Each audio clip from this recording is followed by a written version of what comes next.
Good afternoon, everyone. Today we are continue to discuss the chapter 1 part 2, focusing also in the intersection of science, politics, and the crucial concept of prevention. Let's begin. Public health versus medical care. In medicine, the patient is the individual. In the public health, the patient is the entire community. This change in scale changes everything about how we work. We use the same logical steps as a doctor, but on a larger scale. Diagnostic and treatment parallels. Assessment is our diagnosis. Policy development is our treatment plan. So we look at the symptoms of a city like high rates of asthma and try to find the care at the policy level. This leads us to the assurance phase, our vision, our version of the treatment. The assurance function. If a city has no clean water, the public health department assures it is provided. We are the safety net that ensures the treatment. The healthy environment is actually delivered to everyone. However, there is a psychological challenge in this work. For example, when a doctor cares a patient, the patient says, "Thank you." When a public health worker prevents an epidemic, nothing's happened. It is hard to get people excited about something that did not occur. A famous public health figure called these silent victories. The silent victories once law noted that we don't have second sight. We don't see the people who did not die of cholera today because our successes are invisible. They are often unappreciated. This invisibility leads to major problem funding. Funding disparities. We spend trillions on medical care, treating the sick, but less than 3% of our health budget on public health, keeping people from getting sick. It is a massive imbalance in our national priorities. This is the ironic considering where our actual life expectancy comes from. The true impact of on lifespan of the 30 years added to the average American lifespan in the 20th century, only 5 of those years came from medical care. To the other 25 years were the result of public health.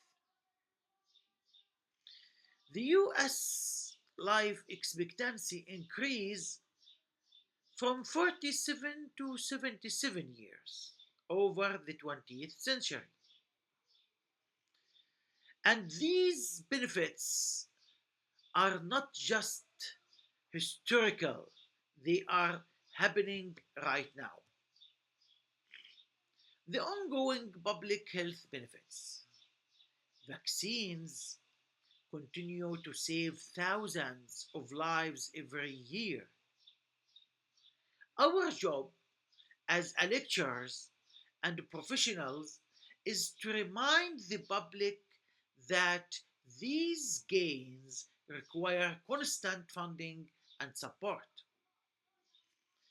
An improvement of this vaccine in 2010 averted an additionally 1,000 deaths per year. But science alone is not enough. We have to deal with the political reality. Science and politics. Science tells us how to solve a problem. Politics decides if we will solve it. Sorry. You can have a perfect vaccine, but if the political will to distribute it is not there, the science is useless. The community, the community voice is often the bridge between science and politics. What is the role of the community and politics? The process often starts when the community recognizes a problem and demands government action. Groups like Mother Against Drunk Driving, MADD, show how community pressure can force political change. The public health is inherently political because it often involves taxes and regulations. Now, let's look at the specific scientific disciplines that make up our field.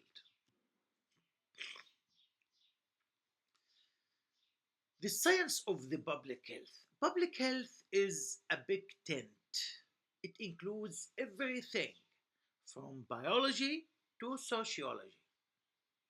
Public health spans a broad range of professional disciplines united by a shared mission. They focus on disease prevention, health promotion, and use common sense, epidemiology. The discipline can be divided into six areas: epidemiology, statistics, biomedical science, social behavior science, environmental science, and health policy management. We are all united by the goal of prevention. We begin with the basic science of the field. Epidemiology. Epidemiology is the study of what is upon the people. It is about patterns. We look for the common link between people who got sick to find the source of the poison, whether it is a virus or chemical. Epidemiology provides the clues, but we need another tool to prove them. Epidemiology in action, whether it is the show leader work of tracking food poisoning or the complex study of heart diseases. Epidemiologists are the detectives of the health world. To make sense of the pattern, epidemiologists find we use statistics. Statistics are the thermometer of society. They tell us if a problem is getting better or worse. We use them to calculate risk and to see if a new drug actually works. Statistics calculated environment risk and test new drugs effectiveness in clinical studies. And when we look at the statistics globally, so the United States has some work to do. All the government in the all every countries has some work to do. The US public health rankings. Statistics highlight international comparisons. The United States rank 24th in infants mortality among world nations, rank 28th in life expectancy for men, and 31st life expectancy for women. Despite spending more in medical care than any other nations, the United States ranks poorly in infant mortality and life expectancy. This suggests that our medical system is great, but our public health system is lagging. To understand why people get sick, we look at the biomedical sciences. Biomedical sciences, both public health and medicine, depend on the biomedical sciences because microorganisms cause a major proportion of human disease. We need to understand the enemy, the bacteria, the viruses, and genetics. From the 19th century, killers to modern day AIDS and cancer, biology provides the how of disease. But biology doesn't exist in a vacuum, it exists in our environment. Environmental health sciences. This is the oldest branch of the public health.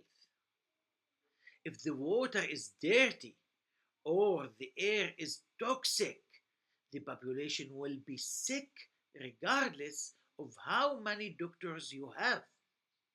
It's about the infrastructure of health. Next, we have to look at the human element, behavior.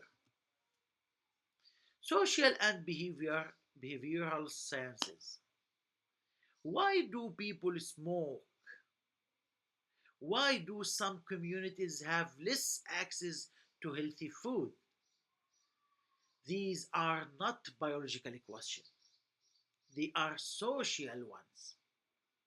Solving, solving these is the new frontier of the public health.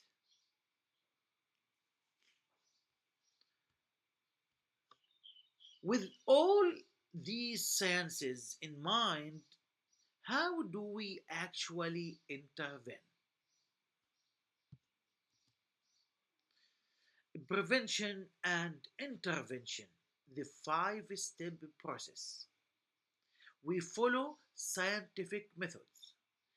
Define the problem. Second, find the risk factor.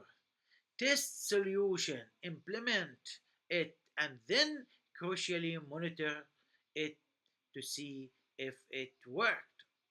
We categorize these interventions into three levels. Primary prevention, stop the event from happening, like a, a guardrail. Secondary prevention limits the damage, like the airbag. Both are essential, the primary and the secondary, for safe society. But if those fail, we need a final safety net, the tertiary prevention. Tertiary prevention is the medical side of public health emergency rooms and trauma centers. It's about saving the life after the disaster has occurred. To design these interventions, we use the chain of causation model. The chain of causation interventions can also be designed by viewing illness, injury as a chain involving an agent, a host, and environment. Traditionally applied to infectious disease, agent equal virus, bacteria, but the host is a human. Also applies to other problem. For suicide, youths may think of killing themselves, but the best predictor of success is the accessibility of a gun, the agent. The gun is the agent. Think of the agent, the host, and the environment.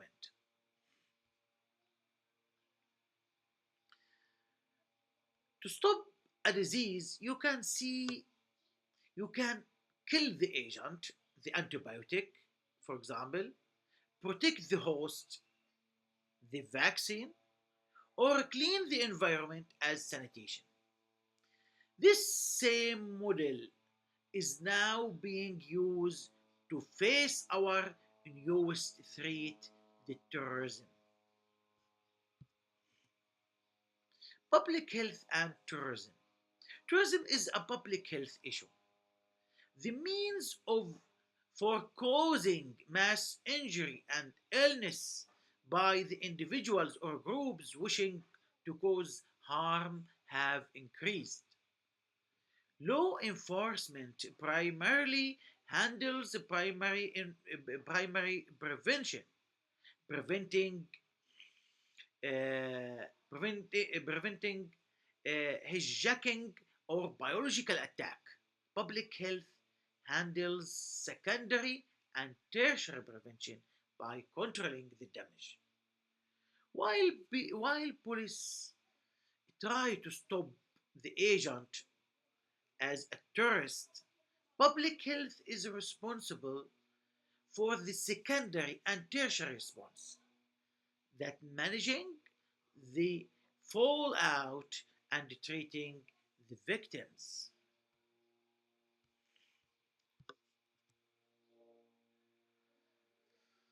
The 2001 Anthrax attack.